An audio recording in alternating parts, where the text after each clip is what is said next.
Lidar com o bem e o mal dentro de nós é uma tarefa árdua, complexa e sempre muito dolorosa. Devemos pelo menos desconfiarmos que dentro de nós habita um outro que não conhecemos, mas que nos acompanha dia a dia. Faz parte da nossa natureza humana. Não existe um bem que não se transforme em um mal e tampouco um mal que não possa se transformar em um bem. A partir do mal, muita coisa pode acontecer em cada um de nós. E o contrário também é verdadeiro. Mas não se trata simplesmente de aceitar um lado ou outro, de um simples querer. É uma forma muito superficial de encararmos um dilema humano e profundo como este. Hoje eu optei em falar um pouco sobre esse assunto e vou dividi-lo com você que está aí me assistindo. Perceba que muitas realidades giram em torno do bem e do mal e que ocorre um maniqueísmo exagerado. Precisamos observar atentamente e com consciência o que assumimos como atitude em relação a esses lados.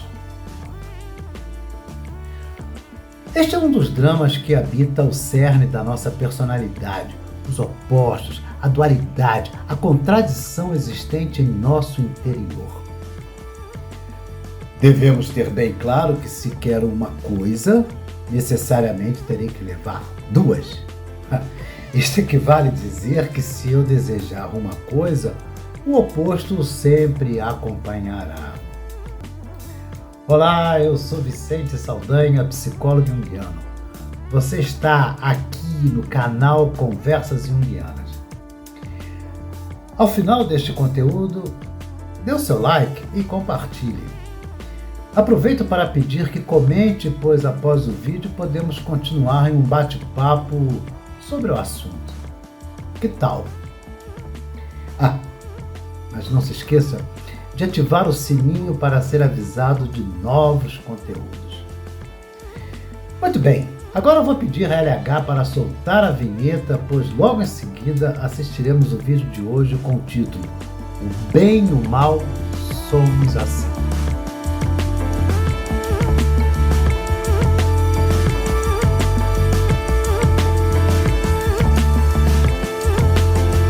Existe um lado na nossa personalidade que é composto por todas aquelas características pelas quais rejeitamos e que foram suprimidas da nossa consciência, bem como pensamentos, desejos, emoções, comportamentos que geralmente não são aceitos social e moralmente. A este aspecto da nossa personalidade, Jung chamou de sombra. Ela é o outro lado do nosso eu consciente. Na realidade, somos as duas faces de uma mesma moeda. Mas tenho observado que atualmente tem crescido uma grande identificação com o bem e grande negligência, certa desconsideração com o mal, como se ele não existisse e pudesse ser expurgado por uma simples força da vontade. Apregoamos muito sobre o amor, a bondade, e não olhamos nossos desejos, pensamentos e atitudes muitas vezes malignos. Ainda que nos voltemos para um Deus bondoso, cheio de graça, que dia e noite nos protege, pensamos silenciosamente: se Deus é tudo e tudo pode, por que Ele não acaba com a miséria humana, com a fome, com as guerras, com a desigualdade e com os sofrimentos? E certamente, ao confessarmos esses pensamentos a alguém, seremos reprimidos, lacrados com a censura de que estamos tomados pelo diabo e suas ideias malignas. Show, Satanás! Lembro que quando Mefistófeles se apresenta diante de Fausto, diz, abre aspas para Mefistófeles: eu sou a parte da energia, aquele que sempre pretende o mal e que sempre o bem cria. Fecha aspas. Vemos muitas igrejas sob as mais diferentes designações nos seus cultos, exorcizando diariamente o demônio, o diabo, o Exu, o capeta, o coisa ruim e seus adeptos. Também sabemos de pessoas mais bem-sucedidas financeira e escolarmente, discriminando os menos favorecidos. Assistimos políticos vendo inimigos por toda parte ou se apresentando como salvadores, mas que na verdade promove a necropolítica. Identificamos este mal geralmente no outro e não em nós mesmos, né? Que assunto delicado e confesso um tanto espinhoso. Mas não fique desconfortável, pois pedirei ajuda para que Machado de Assis, o famoso bruxo do Cosme Velho, esclareça de maneira brilhante como bem e mal se coabitam dentro de cada um de nós com o famoso conto A Igreja do Diabo. O conto A Igreja do Diabo foi publicado em 1884 no livro Histórias Sem Datas, no Rio de Janeiro. O conto aborda o tema de maneira atemporal, trata de maneira muito original o tema da dualidade, da contradição humana que habita e convulsiona emocionalmente a todos nós. É um conto muito surpreendente. Mas então, sem mais delongas, vou transmiti-lo a você. Ouça-o com atenção. Vamos lá. A obra começa com o diabo sentindo-se humilhado com o papel que desempenhou ao longo dos séculos e, sempre cúpido de poder, tem a ideia de fundar uma igreja, criando suas próprias leis e regras. Leis e regras bastante atraentes e sedutoras para as pessoas, diga-se de passagem. Cinicamente, ele visita Deus para falar sobre sua nova ideia. Fora trocar uma resenha com Deus. Imagina que resenha, hein? O diabo, então, de maneira enfática, diz a Deus que os homens apenas são virtuosos em benefício próprio. Ele compara a ambiguidade dos homens a um manto de veludo com franjas de algodão, pois ao mesmo tempo que procuram ser virtuosos, usufruem de pecados. Deus diz que essa ideia não é original e manda o diabo ir embora, parecendo desacreditar que ele terá êxito. Mas o diabo não se esmorece e coloca sua ideia em prática. Ele promete aos fiéis prazeres, glórias e muito sucesso mesmo. Confessa que era diabo sim, mas dizia que a sua imagem havia sido distorcida.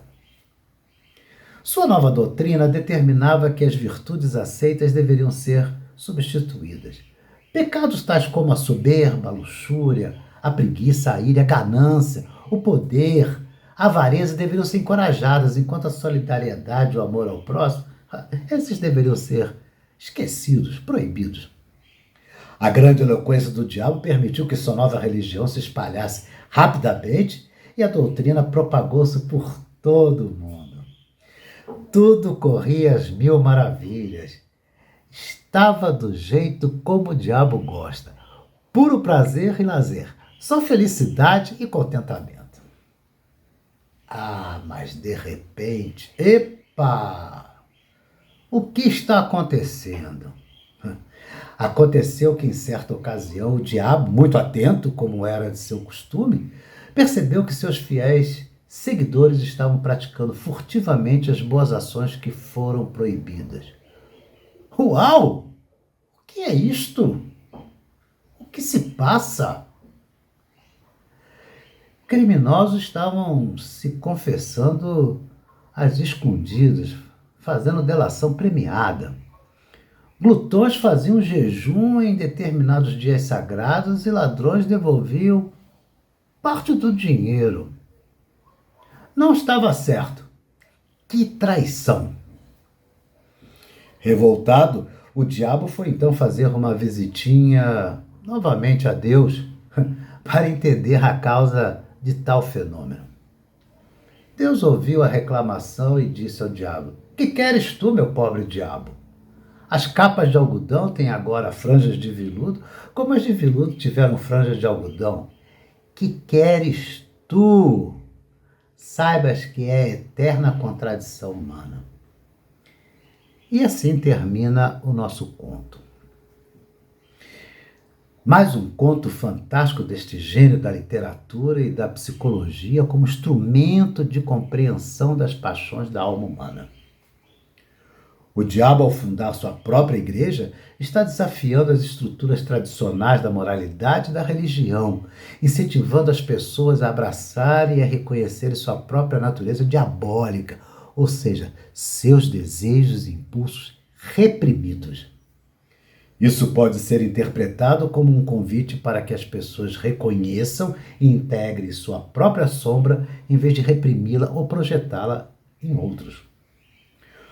Os personagens que se juntam à Igreja do Diabo estão buscando uma forma de libertação das restrições impostas autoritariamente pela sociedade, pelas normas religiosas, buscando uma expressão mais autêntica de si mesmos. Importante frisar que uma vida privada de sua sombra é uma vida sem brilho. Para quem no momento representa o bem, o inimigo será o mal. E o contrário também é válido. Pense nisso. Cabe observar que a divisão bem e mal depende do ponto de vista de cada um, da perspectiva e interesse de quem está julgando. A verdade é que bem e mal se conectam intimamente, se correlacionam de forma indissociável. Todos nós mesmos, sem exceção, temos um lado claro e escuro. Considerar o equilíbrio entre esses dois lados é sabermos reconhecer o nosso limite. Alcançarmos o equilíbrio enseja atravessarmos a estrada do conhecimento de nós mesmos. Mas antes de encerrarmos o nosso encontro de hoje, vou abrir um parênteses para uma breve informação. Alguns seguidores do canal têm me perguntado se eu atendo clinicamente. Sim, atendo presencial e online na linha junguiana. Então, para contato, ligue para DDD 61 99976-3314. Repetindo, 61 99976-3314. Combinado? Agradeço muito contar com a sua presença até o final e em assistir mais um conteúdo do canal Conversas Junguianas. Até o nosso próximo encontro.